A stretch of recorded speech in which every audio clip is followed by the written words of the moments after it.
We begin our look at sports with the god that is Daniel Jones. Okay, he's not perfect, but his record is Jones finished 23 of 31 for 225 yards with a touchdown pass and 2 interceptions. It wasn't perfect. He threw those 2 interceptions on consecutive passes in the second quarter, but bounced back and looked like the more advanced of the 2 quarterbacks, the rookies, as Washington decided to turn to Dwayne Haskins, the same QB that shook his head at the draft when the Duke signal caller was taken before him by the G-men. Jones led the Giants down the field for a field goal before halftime, immediately after those 2 INTs. In the end, Jones sparked another win. Final score, Giants 24, Washington Redskins 3. We go inside the locker room for more.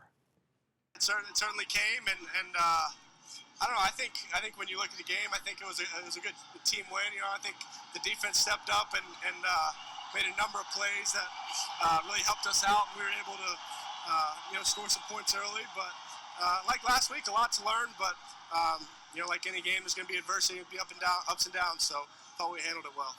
It was exciting. I think, just to run out here for the first time and be in front of these fans, be in front of the crowd was a lot of fun. I think we had a lot of fun. A lot of fun to win. The 2-2 Giants moved the ball consistently until they shut it down with a big lead late. With Jones's poise and ability to make plays with his legs on full display, Jones also benefited from a strong performance by backup running back Wayne Gallman, who finished with 118 total yards and 2 scores, filling in for the injured Saquon Barkley. Jones was the clear winner in the matchup against Haskins. He's also become the clear choice to continue to start under center for the Giants. Big Blue hosts Minnesota next Sunday at 1 p.m. Don't look now, but the Giants may indeed be on a roll, folks.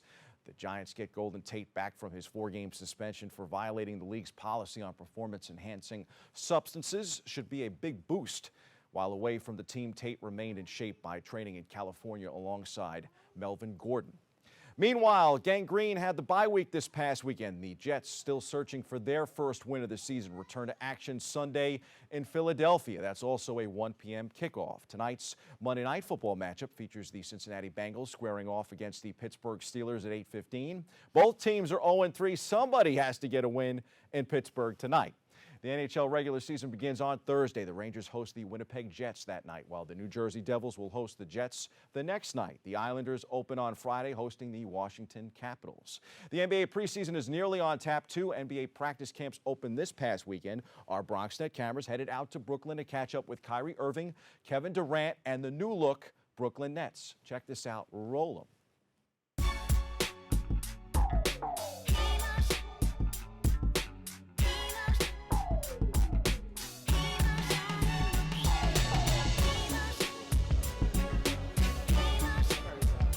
I was doing a lot of YouTube research on like Kenny Atkinson and watching interviews and see how he talked after games and stuff, and I really liked his approach to his craft as a coach, and that's what drew me in pretty quickly. I didn't really do too much research on other coaches, so I guess he always had the leg up, but once I started to get comfortable with how he approaches his craft, it started to make me feel at ease. Even though I never even had a conversation with him, I could just see it through YouTube and through the clips that he was pretty genuine about the game. And obviously the talks with Kyrie and then watching the team and knowing Karis and all of this stuff kind of combined at once. And obviously being in the East Coast again was something I was really excited about. Playing most of my basketball career either in like Midwest or West Coast, so I was excited about being at least a few hours from home. So all that stuff played a factor, and I thought about it all.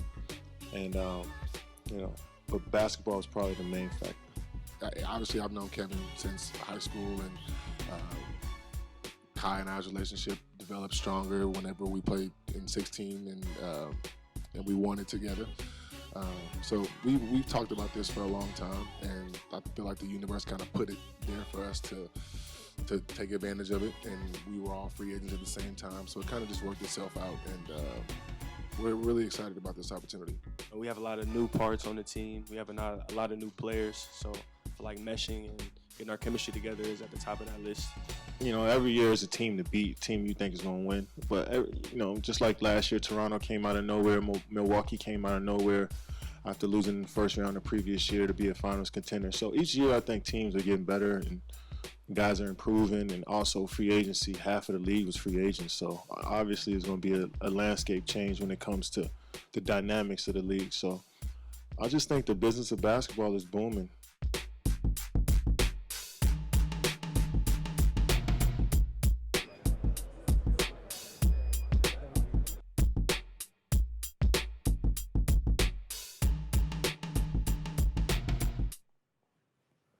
So cool, so exciting. Nets may have to go the entire season without KD, though, but the team certainly has a plan, and it certainly looks bright. The Los Angeles Clippers also have two new superstars in Kawhi Leonard and Paul George. They will challenge Anthony Davis and LeBron James for supremacy of the City of Angels. But for at least the beginning of the year, the Clippers will have to do so without George. On Sunday, George announced that he will not participate in the NBA's preseason as he recovers from surgery on his two shoulders. His rehab period will also last throughout the beginning of the regular season. Ouch, he could be back sometime in November. In baseball, the Bronx Bombers wrapped up their regular season in defeat on Sunday. The Texas Rangers closed out their ballpark in Arlington with a 6-1 win. Former Yankee Lance Lynn struck out 10, getting his career-high 16th win as Texas closed out the 26th and final season at that ballpark against the AL East champion Yanks. On the bright side, Aaron Judge hit his 27th home run of the season. New York, which plays Minnesota in the division series starting Friday night in the Bronx, went 103-59, an improvement of 3 wins from last year. Important to note here, folks, the 2009 Yankees also went 103-59.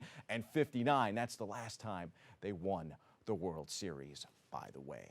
The MLB playoffs get underway tomorrow. First game of the postseason is the National League wildcard game between the red-hot Milwaukee Brewers and the Washington Nationals. No postseason for the Amazons, but rookie sensation Pete Alonso gave fans plenty to cheer about this weekend in Flushing. The Polar Bear hit his 53rd home run of the season Saturday night, breaking the MLB rookie record that Yankee star Aaron Judge had set in 2017. Alonso launched a 93-mile-per-hour fastball on a 1-2 count just to the right of straightaway center field. The solo shot gave New York a 3-0 lead in the third inning, which would hold as the final score.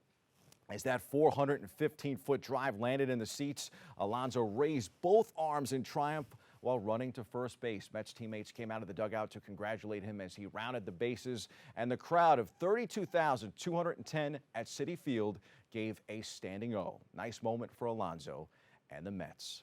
Time for some quick hitters from around the world of sports in motor racing. Formula One leader Lewis Hamilton won the Russian Grand Prix, and a surprise Mercedes 1-2 on Sunday after Ferrari tripped over team orders and were undone by a virtual safety car they triggered. After wrecking while in the lead and then falling back to 37th with 44 laps to go, Chase Elliott roared back to win Sunday's race at Charlotte Motor Speedway, ending the first round of the NASCAR Cup playoffs with the elimination of 4 drivers from further advancement. It was Elliott's 3rd win of the season and 6th of his Cup career. Back on the baseball diamond, Joe Maddon is out in Chicago, and the Cubs have 2 leading candidates to fill the vacant managerial spot. Former Cubs catcher David Ross, who is considered a leading candidate to succeed Maddon as the team's manager, both seen there, was asked during Sunday's Baseball Tonight show if he'd be interested in the job if the Cubs call. He replied, "I think it's one of the best jobs in baseball," said Ross, who currently works as an analyst for ESPN. "I've got a lot of close ties with those guys. I think the interest would be there. I think my heart is drawn to that dugout a little bit." Former Yankee manager Joe Girardi, who also was a catcher for the Cubs during his career, could be another top candidate to fill the job. Girardi grew up in Illinois, was drafted by the Cubs, and had 2 stints at Wrigley. Those are the headlines. We hit the C-list for how Daniel Jones has restored hope in the land of Big Blue.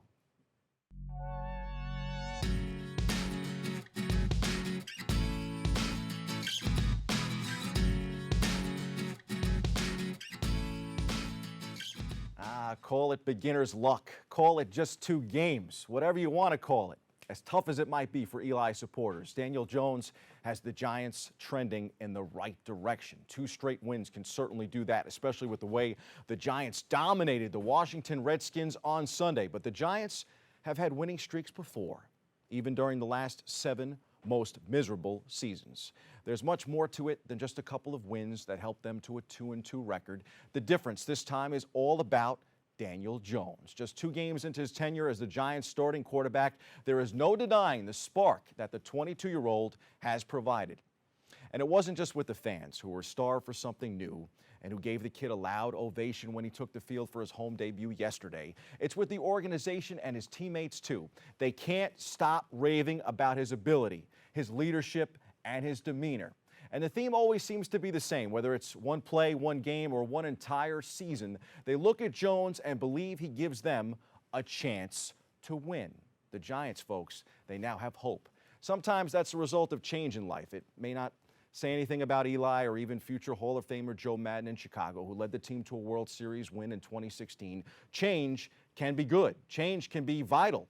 Daniel Jones is the right man at the right time. It remains to be seen if he'll be that guy long term, but for now, Jones and the Giants have something brewing at the Meadowlands. That's your sports. I'm Bobby C. Stay with us. More Open back after this.